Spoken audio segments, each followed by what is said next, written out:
My name is Myra Spencer. I'm 36, and I've stitched up strangers at 3 in the morning without my hands ever shaking. A year after my divorce, I was finishing a shift near the maternity ward when my ex-mother-in-law spotted me by the elevators. Carol Bishop had a way of smiling that looked like a door closing. She walked right up, smug as Sunday, and said it loud enough for the nurses to hear. "Leaving you was the best decision my son ever made. Now he has a baby boy with your best friend." 6 years of being called the broken one packed into a single breath. I didn't flinch. I just looked at her, calm as a flatline, and said, "Is that what you believe?"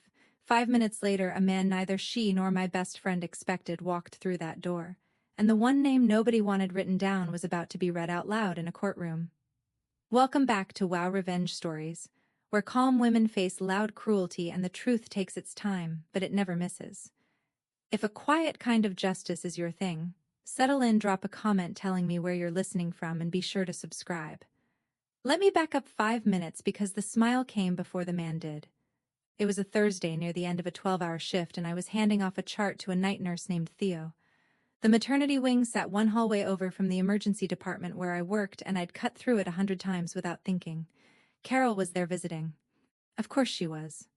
Paige had delivered 3 weeks earlier, and the whole Bishop side of town had been parading through with balloons and casseroles. I knew that. I'd braced for it. What I hadn't braced for was Carol planting herself in my path like she'd been waiting all afternoon. She looked me up and down, taking in my scrubs and my tired eyes, and her chin lifted. That was when she said her piece about her son and his baby boy and my best friend. Theo went still beside me. A passing aide slowed her steps, and I felt my own thumb find the thin gold watch on my wrist, the one that had belonged to my grandmother, and press against its face the way I'd done since I was a girl, waiting out something I couldn't change yet. I didn't raise my voice. I'd learned a long time ago that the loudest person in a room is rarely the one holding the truth. "Is that what you believe?" I asked her again, softer this time. Carol blinked, thrown by the calm. She'd expected tears or rage, or at least a flinch. She got none of it. And somewhere down that hallway, a set of automatic doors hissed open, though I didn't turn to look yet. I didn't know who was coming, but I knew what I'd already set in motion. Here's the thing you should know about me before the rest of it makes sense. I grew up in a farm town in southern Ohio, the kind of place where everybody's business is everybody's gospel. My mother cleaned houses, my father drove a feed truck until his back gave out. I worked 2 jobs through college and another 2 through medical school, and I learned to keep my head down and let my work speak. That was the whole of my philosophy for most of my life. Do good work quietly, and the truth will sort itself out. People will see who you really are. I believe that the way some people believe in luck. It made me good in a trauma bay, where you don't get to panic and you don't get to explain yourself, you just fix what's in front of you and move to the next. The smell of the place, that clean cotton and antiseptic smell that clings to everything in a hospital, used to settle me the second I walked in. It meant I was somewhere I was good. Somewhere nobody had ever once called me broken. I could run a code, set a shoulder, talk a frightened kid through stitches, all without my pulse climbing. But that same instinct, the one that made me steady under pressure, had a shadow side. I carried things alone. I didn't ask for help. And when people started telling a story about me that wasn't true, I did the worst possible thing a quiet woman can do. I trusted that staying quiet would be enough. The hospital was the one place left where nobody dared call me hollow. The rest of my life by then was a different story. I married Mark Bishop when I was 28. He was charming in a way that made strangers feel chosen. He remembered names. He shook hands like he meant it. Half the county would have vouched for him, and for the first few years so would I. We wanted children. We tried for a long time, and nothing happened. And the not happening sat in our house like a third person at the table. After about 2 years, I did what any doctor would do. I suggested we both get tested. Simple blood work, a basic workup, the kind of thing I ordered for patients all the time. Mark refused. He laughed it off at first, then got sharp about it. He said Bishop men didn't have those problems. He wrapped it in a little speech about faith, about how we should leave it in God's hands.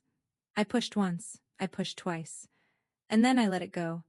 Because you cannot drag a grown man into a clinic, and because I still believed silence was a kind of patience. I went and got tested by myself. My results came back completely normal. I remember sitting in my car in the clinic lot, reading the paper, relieved and confused at the same time. If it wasn't me, then what was it? I didn't have an answer. I couldn't force one. And the longer I went without one, the easier it became for the people around me to write their own. By then, Mark had already started saying things, quiet things, to his mother first. That maybe the problem was me. That maybe I just couldn't. I didn't know yet how far a quiet lie can travel when the right person decides to carry it. Carol Bishop ran the women's circle at her church the way a general runs a campaign. She'd buried her husband young and raised Mark alone, and somewhere in those hard years her son was proof she hadn't failed. He was perfect because he had to be. If he wasn't, then what had all that sacrifice bought her? So when Mark whispered that the trouble was probably me, Carol didn't question it for a second. She picked it up and she ran. It started small. A sympathetic sigh at a potluck, a hand on someone's arm, a lowered voice. Poor Mark.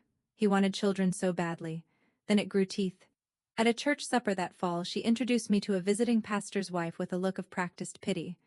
This is Myra, she said. My daughter-in-law, she's a doctor, you know. Such a shame about the children. The woman gave me a sad knowing nod, and I understood that whatever story had been told about me, it had already arrived ahead of me. I stood there in my good dress holding a paper plate, and Carol patted my hand like I was the one who needed comforting. Then she said the thing she'd go on saying for years, the thing she said the way other people say grace. Some women just aren't built for it. She smiled when she said it. She believed it. That was the worst part. She wasn't being cruel on purpose. She was repeating what her son had handed her, polished and certain, and she had no idea the words were a lie wearing her own voice. I drove home that night and didn't say anything to Mark. I should have, but I was still waiting for the truth to sort itself out. Paige Dolan had been my best friend since we were 15. We met in a high school chemistry class and stayed close through everything that came after. My move away for school, her string of jobs that never quite stuck, 2 states in a dozen years. She was the one I called when my father died. She stood up at my wedding in a green dress and cried during my vows. So when the church talks started getting to me, Paige was who I leaned on. She'd come over with wine and let me vent, and she always knew the right thing to say. Or so I thought. Looking back, every comfort she offered had a hook in it. You're so accomplished, Myra. Maybe that's just not your path. Mark adores you. Don't let his mother get in your head. You don't need a baby to be whole. Kind words, all of them, but they always landed on the same bruise. They always reminded me of the thing I supposedly lacked. I didn't notice then how often her eyes drifted to Mark across the room, or how she'd started knowing things about his schedule that I hadn't told her. I was too busy being grateful to have one person who didn't seem to be judging me. She'd sit on my couch in my own living room and tell me I deserved better, and I'd nod, never once thinking she meant she deserved my life. People like Paige don't take what's yours all at once. They borrow it piece by piece until one day you look up and it's gone, and they're standing in it like they were always meant to. I trusted her completely. That was the second mistake I didn't know I was making. Mark filed for divorce on a Tuesday. I came home from a shift to find a manila envelope on the kitchen counter and his closet half empty. He didn't even wait to tell me himself. By the weekend, he'd moved into Paige's apartment across town, and the story had already been written for me. The version going around was tidy and cruel. Myra was cold. Myra was married to her job. Myra couldn't give him children, and a man wants a family, doesn't he? Carol made sure every pew heard it. Paige, my Paige, said nothing to correct it. The 2 people who'd known me longest let me become a cautionary tale, and I didn't fight it. Because fighting felt like proving them right. I didn't post a word online. I didn't call a single person to defend myself. I went to work the next morning and set a teenager's broken arm and told him he'd be fine. And he was, and that felt like the only true thing I did all week. If you've ever swallowed a lie about yourself just to keep the peace, to keep a family, a friendship, a reputation you'd spent years building, then you know exactly what that tastes like. It tastes like blood you're not allowed to spit out. Stay with me here, because this is where I started to understand something. The peace I was keeping so carefully wasn't even mine to keep. It belonged to the people lying about me. They were the ones who needed me quiet. Comment truth if you've ever been there, and keep watching because the silence didn't last. I want to tell you about the day a hospital board taught me that some things are worth getting loud about. The story stopped being about my marriage the day it walked into my hospital. I'd been in line for years to lead the emergency department. I'd built the trauma protocols half the county now ran on. The job was as good as mine, and everyone knew it. Then the whispers found the credentialing committee, not the truth. There was no truth to find, just the shape of it. Dr. Spencer's personal life is unstable. There are questions about her judgment. Did you hear about the divorce, about what her husband's family says? One board member, a man who golfed with Mark's uncle, started asking pointed questions about my fitness to lead under stress, as if I hadn't spent a decade staying calm while people bled out on my table. When the position was announced, it went to someone with half my hours and none of my protocols. They told me I was a strong candidate. They told me it was a difficult decision. They did not tell me the real reason, but I'd grown up in a small town. I knew the sound of a verdict dressed up as a compliment. That was the night something shifted in me. A lie about my body had cost me my marriage, and I'd let it because I thought enduring it was the decent thing to do. But now the same lie was reaching into the one place I'd never let anyone touch. My work, my name, the thing I'd bled for. I sat in my car in the hospital lot, the same way I'd sat years before reading my normal test results, and I realized the silence I'd been so proud of had a price tag, and someone else had been quietly running up the bill. A nurse I trusted gave me the name of a lawyer named Ruth Calloway. Ruth's office was above a hardware store, and she had reading glasses pushed up into gray hair and a way of looking at you like she was already 3 moves ahead. I told her everything. The marriage, the church talk, the board, the job I'd lost. She listened without interrupting, which lawyers rarely do, and when I finished, she set down her pen. What you're describing might be defamation, she said, maybe false light. But I won't lie to you, it's hard. She laid it out plainly. To win, we'd have to prove 3 things. That a specific false statement had been made, that it had been spread to other people, and that it had caused me real, measurable harm. The harm part you've got, she said. A lost promotion is a number, a salary is a number, that's the easy part. I sat there turning my grandmother's watch around my wrist. And the false part? Ruth looked at me over her glasses. That's the part you have to be willing to fight about in public. They'll say the statement is true, they'll say you really couldn't have children. To win, you'd have to be ready to prove it wasn't you. I felt my stomach drop, because of course I couldn't prove that. My results were normal. But a normal result doesn't say whose fault the silence was. It only says it wasn't mine. I almost stood up and left. The whole thing felt like inviting the town to dissect me. Then Ruth said the thing I needed to hear. Silence isn't a virtue, Myra. When it's costing you your career. Sometimes the kindest thing you can do for yourself is make them prove what they're saying. I didn't answer right away, but I didn't leave either. I spent 2 weeks weighing it. I'm not impulsive. I make decisions the way I read a chart. Slowly, then all at once. I wrote down everything I stood to lose. The church community that had watched me grow up. My standing in a town that already half believed the worst. The way people would talk. Calling me bitter. Calling me cold. Saying I was the kind of woman who sues her ex-husband's family out of spite. I knew exactly how that story would go because they'd already written most of it. But then I wrote down the other column. My name. My work. The truth. And the simple fact that I had done nothing wrong and was being punished for it anyway. I kept coming back to one thing. I wasn't doing this to hurt Mark. If I'd wanted to hurt him, I'd had a year of chances. I was doing this so a hospital board would stop believing a story that wasn't true. So that the next time my name came up in a room I wasn't in, it came up clean. That was the line I drew it on purpose. This wouldn't be revenge. Revenge is loud and hungry and never satisfied. This would be the truth, said once in a place where it counted, by someone who had finally decided she was done carrying a lie that belonged to other people. I called Ruth on a Monday morning before my shift. I told her I was in. Good, she said. Then let's make them say it under oath. I hung up and walked into the trauma bay and had the steadiest day I'd had in a year. Turns out a made-up mind is its own kind of calm. Ruth drafted the complaint over the next few weeks. It named the specific statements, the dates, the witnesses who'd heard them. It laid out the lost promotion, the salary difference, the documented harm to my professional reputation. Reading it was strange. My whole quiet humiliation organized and numbered and turned into something with weight. When it was filed, the news moved through town faster than any ambulance I'd ever ridden. Myra Spencer is suing the bishops. Carol was incandescent. She told the women's circle I'd become vengeful and godless. That grief over my empty house had turned me cruel. She doubled down on every word she'd ever said, which, though she didn't know it, was exactly what Ruth had hoped she'd do. Mark stayed quiet at first. Paige did too. But I started getting messages, some cruel, some curious, a few quietly supportive from women who'd had their own reputations rewritten by people who claimed to love them. One read, "Good for you." They did the same to my sister. I didn't respond to any of them. I just kept showing up to work and let the case move at the speed of the law, which is to say, slowly. Ruth told me the next step was the other side's response. How Mark's lawyer chose to defend the statements would shape everything. They've got two roads, she said. They can say the comments were just opinion, hurt feelings, nothing actionable.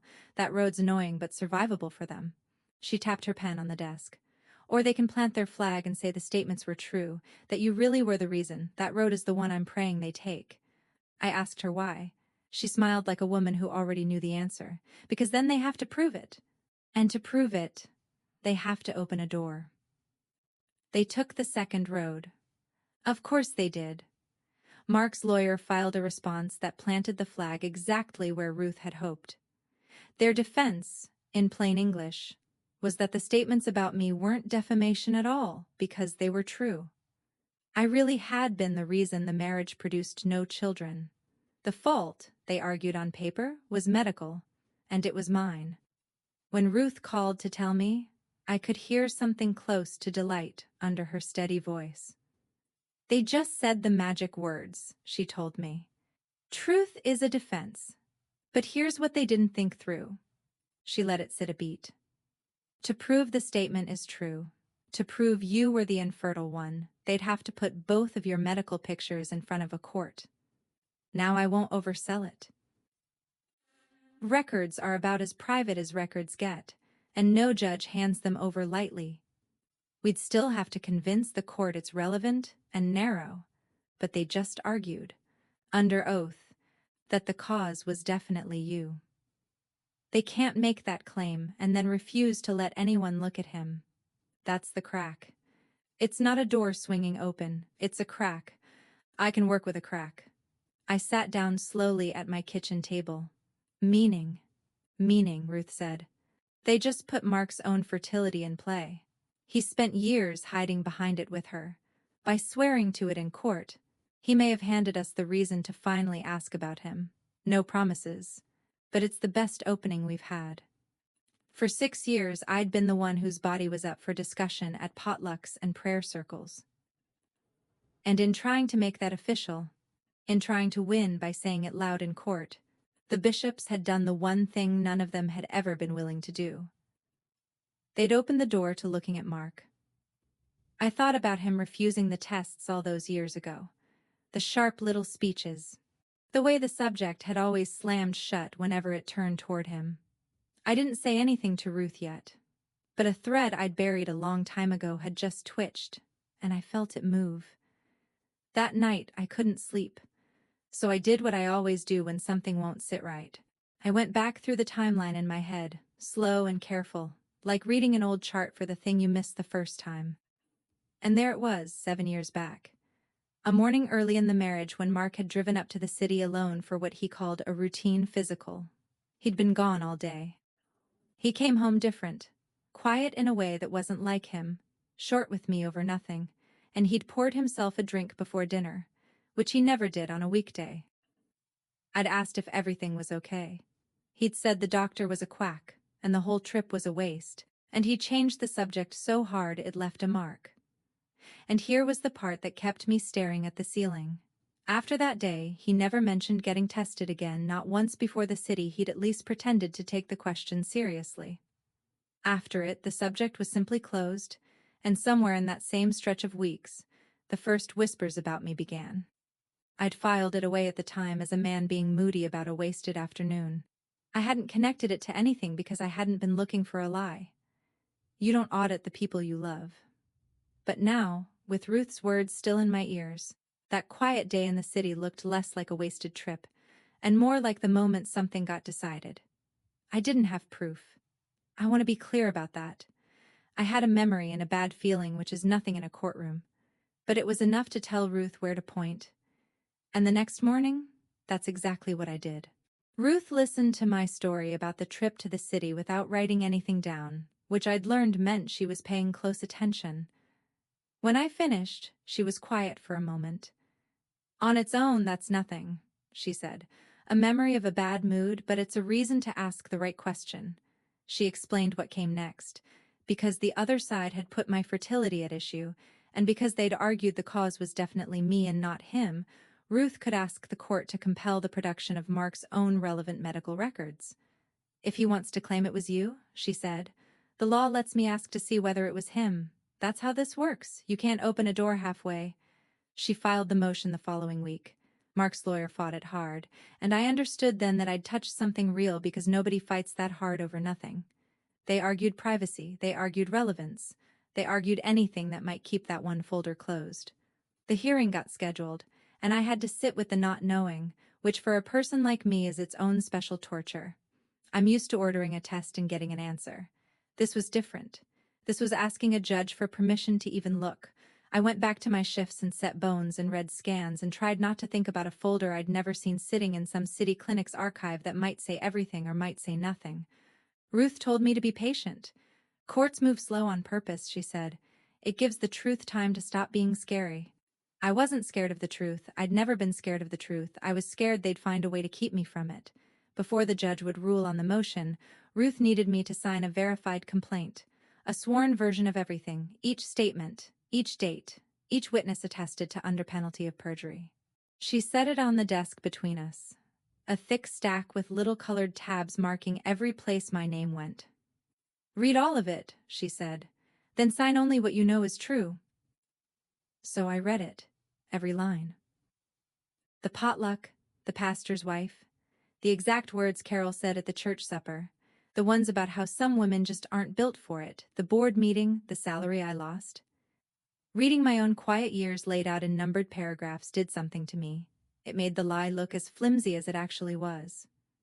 I picked up the pen Ruth handed me and I noticed the smell of the room, not the clean antiseptic of my hospital, my old hiding place, but paper and ink and dust from the hardware store below. For years that hospital smell had meant safety, the one place no one called me hollow.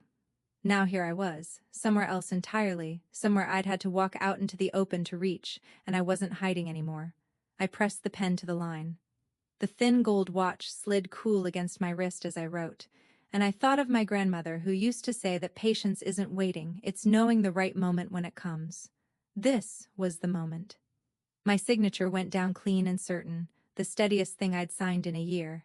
When I lifted the pen, it was done. The complaint was verified. The motion was live.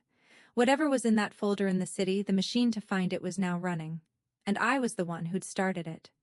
Ruth gathered the pages and squared them on the desk. Now we wait for a judge, she said. I nodded. For the first time, the waiting didn't feel like helplessness. It felt like a fuse. The ruling came on a gray afternoon in the middle of a slow shift.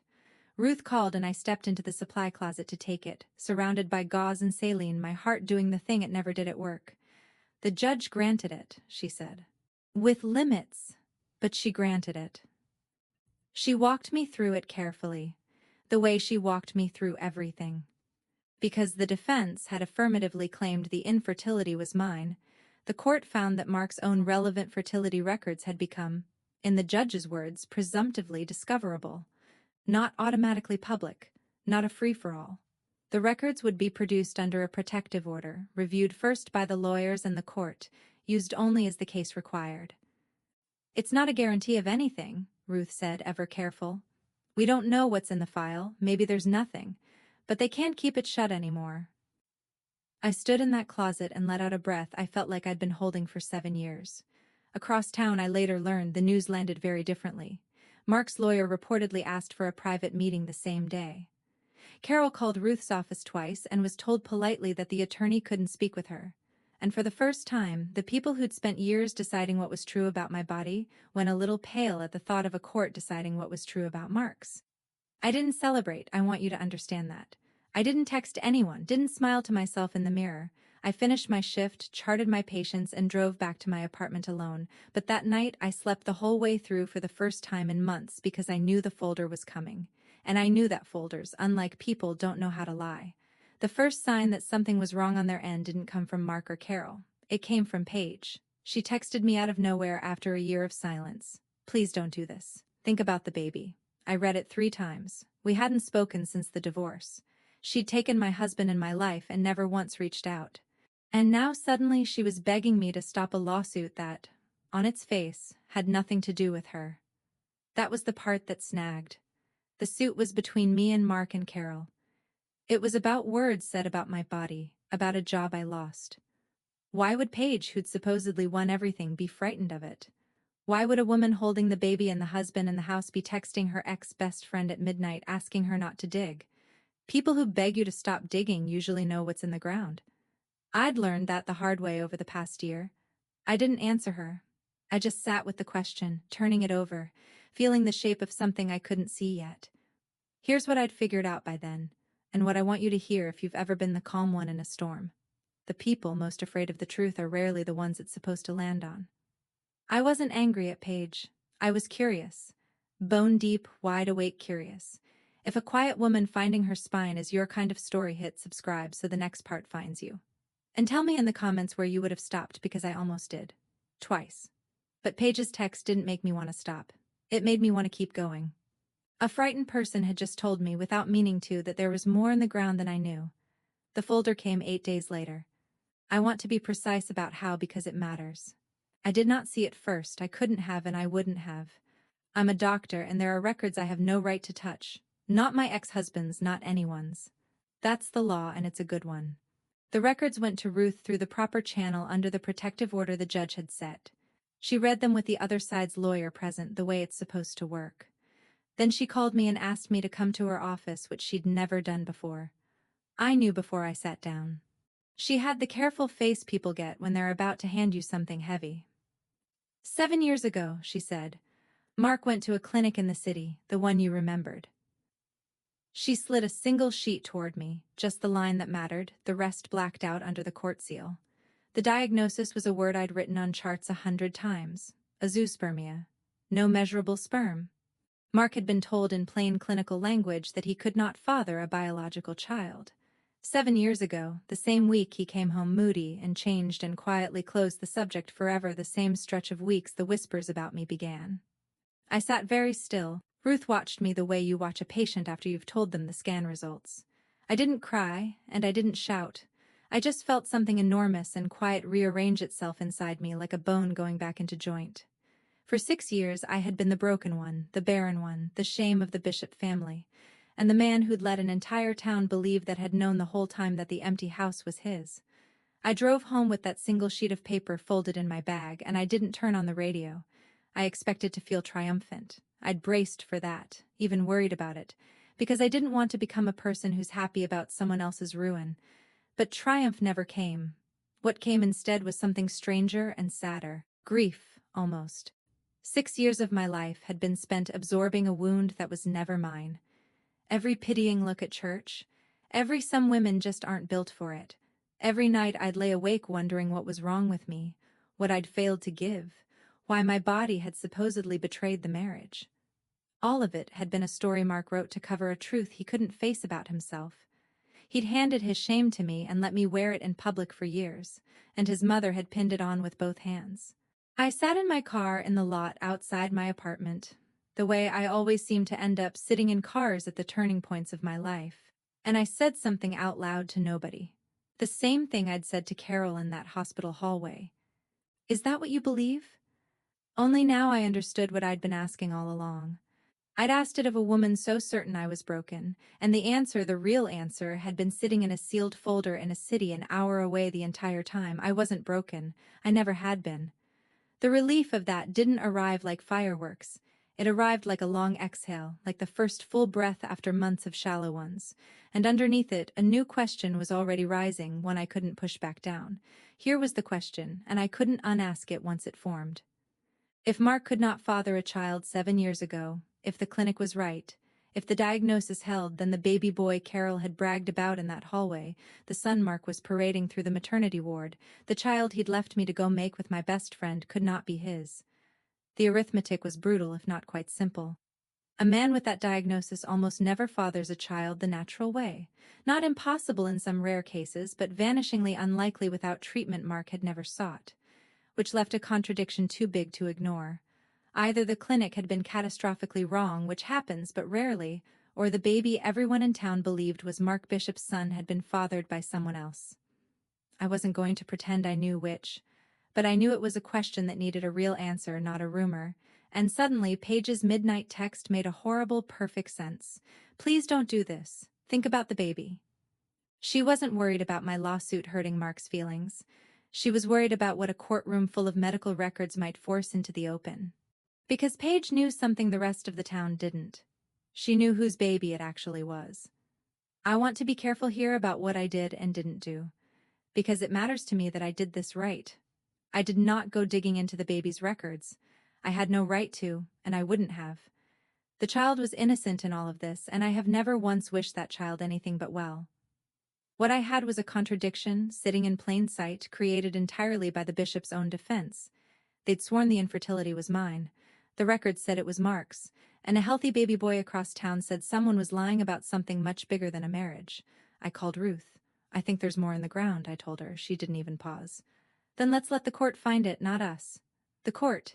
The man who'd walked into the hospital room that day, the one I told you about at the very start, had a name.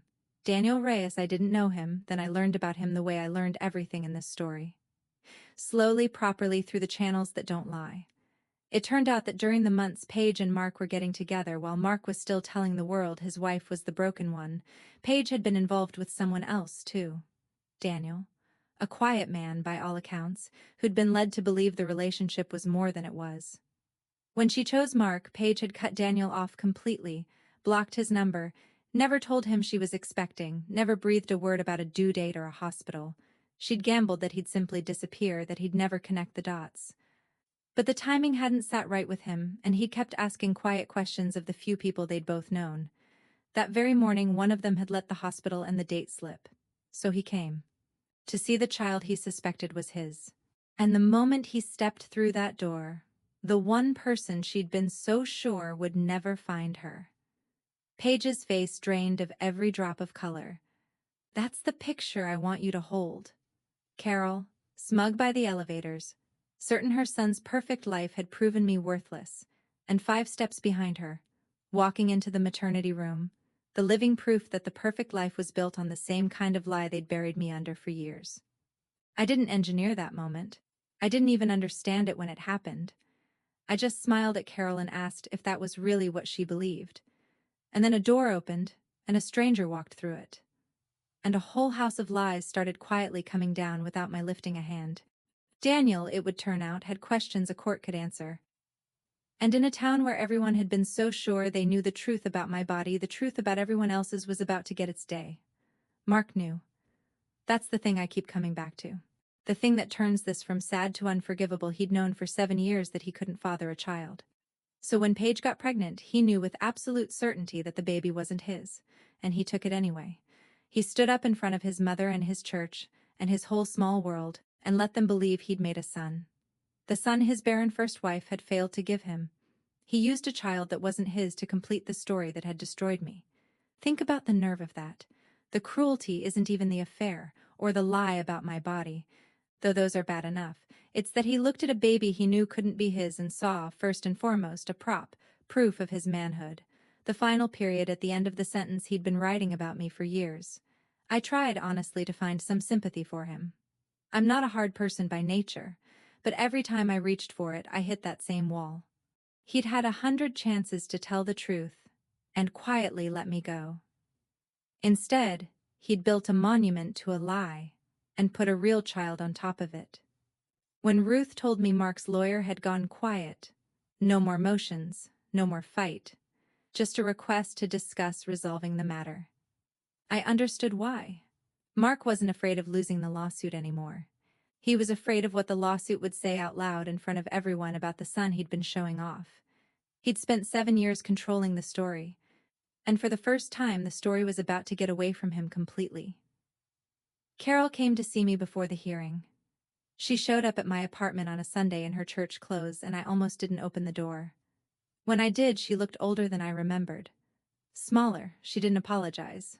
I want to be honest about that because for a moment I thought she might. She stood in my doorway and asked me, in a voice with a crack running through it, to drop the suit. "Not for Mark," she said. "For the family, for the baby, for the name." And as she spoke, I saw something I hadn't expected to see. I saw a woman who'd been lied to by her own son for 7 years, a widow who'd poured everything she had into one boy and built her whole self around the certainty that he was good. She hadn't spread those cruel words because she was evil. She'd spread them because Mark had handed them to her, polished and certain, and she had loved him too much to ever doubt him. For one breath, standing in my own doorway, I felt for her. She was human. She'd been used too. But then she said it again, the line she'd carried for years, except this time it came out as a plea instead of a pronouncement. "Some women just aren't built for it, Myra. Why drag everyone through the mud over it?" And I understood that even now, even standing on the edge of the truth, she'd rather protect the lie than let go of it. Sympathy is not the same as surrender. I could see her pain and still refused to carry her son's shame one more day. "Carol," I said quietly, "go home. The mud was never mine." She left without another word, and I closed the door, and I didn't feel cruel. I felt finished. Mark's lawyer offered a settlement, a quiet one. They'd pay a sum, issue a private retraction to the hospital board, make my professional record clean again if I agreed to seal everything and never speak of it. Ruth laid the offer on her desk and watched me. "It's a good deal on paper," she said. "You'd get your name back, the board would hear the truth, you could walk away with everything you came for." She wasn't wrong. It was, by the numbers, a win. Everything I'd said I wanted. My reputation restored. The job back in play. And all I had to do was let the truth get whispered in a back room and then locked in a drawer forever, while Carol kept saying her line at church, and Mark kept showing off a son who wasn't his, and the story about the broken doctor stayed half alive in the corners of town where private retractions never reach. I thought about it for a long time. Then I told Ruth no, not out of spite. I want to be clear because the difference matters. I didn't refuse because I wanted to watch Mark burn. I refused because a private truth was just a quieter version of the same lie. For 6 years they'd said it about me out loud in churches and at potlucks where everyone could hear. The correction had to live in the same place. Not a whisper, not a sealed drawer. The truth said once where it counted. In front of the same people who'd believed the lie. "I'm not going to whisper an apology for a wound he handed me," I told Ruth. "I'll say it once where it counts, and then I'm done carrying it." Ruth capped her pen and smiled. "Then we go to court," she said. "Wear something you can breathe in." The hearing was held in the county courthouse on a bright, cold morning. I'd expected to be nervous. I'd run 1,000 codes without my hands shaking. But this felt different because this time the thing on the table was me. The room filled in a way that told you everything about how small towns work. 2 members of the hospital board, there to see what they'd been wrong about. Several women from Carol's church circle, the same ones who'd nodded along to her pity for years. Carol herself, rigid in the second row. Mark beside his lawyer, pale and sweating in a suit that no longer fit him right. And Paige near the back, holding herself very still, with a quiet man named Daniel sitting 2 rows behind her whose presence she could feel without turning around. I sat at Ruth's table and felt the whole architecture of the past 7 years gathered in one room. For 6 years these people had been the audience to my humiliation. They'd watched a woman get quietly branded and said nothing, or worse, repeated it. Now they were the audience to something else. That's the part I'd insisted on, the part Ruth understood. The lie had been public. The truth had to be public too, in front of the same eyes, or it would never really undo what had been done.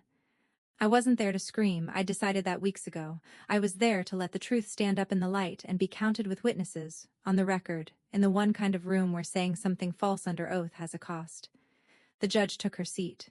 The room went quiet, and I felt my grandmother's watch, cool and certain against my wrist, ticking out the moment I'd waited 7 years for. Ruth didn't raise her voice once. That's what I remember most. She built it the way you build a diagnosis, one finding at a time, calm and unhurried, until the conclusion was the only one left standing. She established the statements, the dates, the witnesses. Carol's own words repeated at potlucks and prayer circles, that some women just aren't built for it. She established the harm, the lost promotion, the salary, the documented damage to my name. Then she addressed the defense's own claim, that the statements were true, that the infertility was mine, and she asked the court to consider the records the defense had forced into the case by making that very argument. Under the protective order, only the necessary line was read. 7 years ago, Mark Bishop had been diagnosed at a city clinic with a condition that made fathering a biological child medically impossible. The room changed temperature. I watched the churchwomen turn to look at Carol, who had gone the color of paper. Then Ruth, gentle as anything, laid the contradiction on the table, the one the bishops had built with their own hands. The defense had sworn the empty marriage was my fault. The record said it was Mark's. And there was, by the family's own loud account, a baby boy. She noted that the question of that child's paternity had become relevant to the support and custody matters now before a related court, and that genetic testing in that proceeding had not supported Mark's biological paternity. She said it plainly, without drama, the way you'd read a lab value, and that was when Mark stood up. "That's not, you can't," his voice cracked across the courtroom. The judge told him to sit. Carol was on her feet too now, saying my name like an accusation, saying it couldn't be true, saying I'd twisted everything. The two of them loud and unraveling while I sat perfectly still at the table and said nothing at all. Carol turned on me then. The way drowning people grab at whatever's nearest. Her composure was gone. Her church supper certainty cracked wide open, and out of the wreckage came the only words she had left.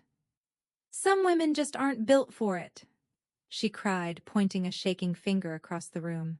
"Some women just aren't." She couldn't even finish it the second time, and I stood up slowly because I'd waited 7 years and I wasn't going to rush this. I didn't shout. I kept my voice flat and clear, the voice I use when I have to tell a family something true and hard, the kind of voice that's calmer than the room can stand. "You're right, Carol," I said. The whole courtroom went silent. "You're exactly right. One person in this marriage was never built to have children." I let that sit. I looked at Mark, then back at his mother. The file only ever had his name on it. Somewhere in the back of my mind a hymn was playing, the one from my wedding, the one Carol had picked. The one that had floated through that church the day I married into all of this. It had meant one thing, then it meant the exact opposite now Carol's hand dropped. Mark had his face in his hands, and the women from the church circle, the ones who'd nodded along to my ruin for years, sat there with the truth finally settling over them, rearranging everything they thought they'd known. I wasn't built wrong. I'd never been built wrong. The man who'd let an entire town believe otherwise was sitting 6 feet away, falling apart, while the calm woman he'd called broken stood steady on her own 2 feet. I'd said it once, out loud, where it counted, and I was already finally setting it down. What followed wasn't dramatic in the way you might imagine. There was no shouting match, no one dragged out. It was quieter than that, and somehow worse for the bishops because of it. Mark didn't deny it again. He couldn't. He sat with his head down while his own lawyer asked for a recess. And when the judge granted it, he didn't get up. He just stayed there, hunched in his ill-fitting suit, a man watching 7 years of careful storytelling collapse in a single morning. The churchwomen gathered their coats and their purses and filed out with their eyes down. And I knew that by evening the real story would be moving through town as fast as the lie ever had. Carol followed them out, smaller than I'd ever seen her, no longer the general of any campaign. And Paige had slipped out during the recess, but not before Daniel rose from his seat 2 rows back and walked out the same door, close behind her. The question of that baby now headed somewhere. It could finally be answered honestly. I sat at the table and let it all empty out around me. Ruth put a hand on my shoulder. "You did that without raising your voice," she said. "I've been doing this 30 years, you'd be surprised how rare that is." The measurable things came in the weeks after, the way they do. Mark standing in town, the thing he'd protected at my expense for years, simply evaporated. You can't outrun a courthouse in a place that small. He left within a few months, moved 2 states over, somewhere nobody knew the story yet. He'd spent 7 years making sure everyone believed a lie about me. In the end, the truth didn't need me to chase him. It just needed to be said once, in the right room. The hospital board didn't make a show of it, which was fine by me. A few weeks after the hearing, the chair asked to see me. He was one of the two who'd sat in that courtroom, and he had the uncomfortable look of a man who'd believed the wrong thing and knew it. He told me the department leadership position was open again. He told me they'd reviewed the matter and found the earlier concerns about my judgment and stability to be without foundation. He didn't quite apologize, but he came close. And from a hospital board, close is about all you ever get. I took the job. Not because I needed to win one more thing, but because it had been mine, built with my own hands and my own years, and I wasn't going to let a lie keep it from me a day longer. My first week running the department, I walked into the trauma bay and breathed in that clean cotton and antiseptic smell, the one that used to mean safety because it was the only place no one called me hollow. It smelled different now. It smelled like a place I'd earned and gotten back, not a place I was hiding. I ran my first code as lead with my hands as steady as they'd ever been. And afterward, standing at the sink washing up, I caught my own reflection in the dark window and didn't recognize the tiredness that used to live in my face. It was gone. I want to tell you I felt vindicated, and I did. But more than that, I felt light. Like I'd been carrying a bag of stones for 7 years without knowing the handle was right there, and someone had finally shown me I was allowed to put it down. People always want to know what happened to everyone after, so let me tell you, and then I'll let you go. Mark left, like I said. Last I heard, he was somewhere out west starting over in a place that hadn't heard the story yet. I don't wish him harm. I don't wish him much of anything anymore, which is its own kind of freedom. Carol lost the thing she'd built her whole self around, not because I took it from her. I never said a word against her at that church, but because the truth about her son was simply too big to keep out of a town that size. The women's circle she'd ruled for 30 years quietly moved on without her. I heard she stopped going. I felt a small, real sadness about that, the sadness you feel for someone who chose the lie right up until it took everything. Paige and Daniel worked out the matter of the baby through the courts the proper way. And I hope for that child's sake they found something steady on the other side of it. That little boy didn't ask for any of this. Paige and I never spoke again. Some friendships don't break. They just turn out never to have been what you thought. And you set them down with the rest? As for me, I kept the job, kept the apartment, kept the watch on my wrist. I didn't file anything more. I'd gotten what I came for. My name was clean, and the truth was standing up on its own. And that was enough. There was one more thing I did, and then I was done. I wrote Carol a short note. Not a long one, not an angry one. I'd thought about her standing in my doorway in her church clothes, a woman who'd been lied to by her own son and chose the lie anyway. And I found I didn't want to carry any anger toward her into the rest of my life. Anger is just one more bag of stones, so I kept it simple. I won't carry your son's lie anymore. I wrote you shouldn't either. That was all. I didn't expect a reply, and I didn't get one. But writing it closed something. I slid my grandmother's watch off my wrist that night and held it for a minute, thinking about what she used to say, that patience isn't waiting. It's knowing the right moment when it comes. I'd waited 7 years for the right moment. It had come, and I'd met it. And now the time that watch had been counting wasn't borrowed against some future reckoning anymore. It was just mine, the whole quiet rest of my life. Finally, entirely mine. If you take one thing from my story, let it be this. The truth doesn't shout, and it doesn't chase. It just waits. Patient as a watch for the day someone finally stops being afraid and asks the right question out loud. That's my story. 6 years of a name that was never mine. And one quiet question that brought the whole thing down. If you've ever been told you were the broken one, let this be your sign to stop carrying it. Tell your truth where it counts, and then set it down. Each to you. Share it with someone who needs to hear it tonight. Drop a comment, hit subscribe, and I'll see you in the next one.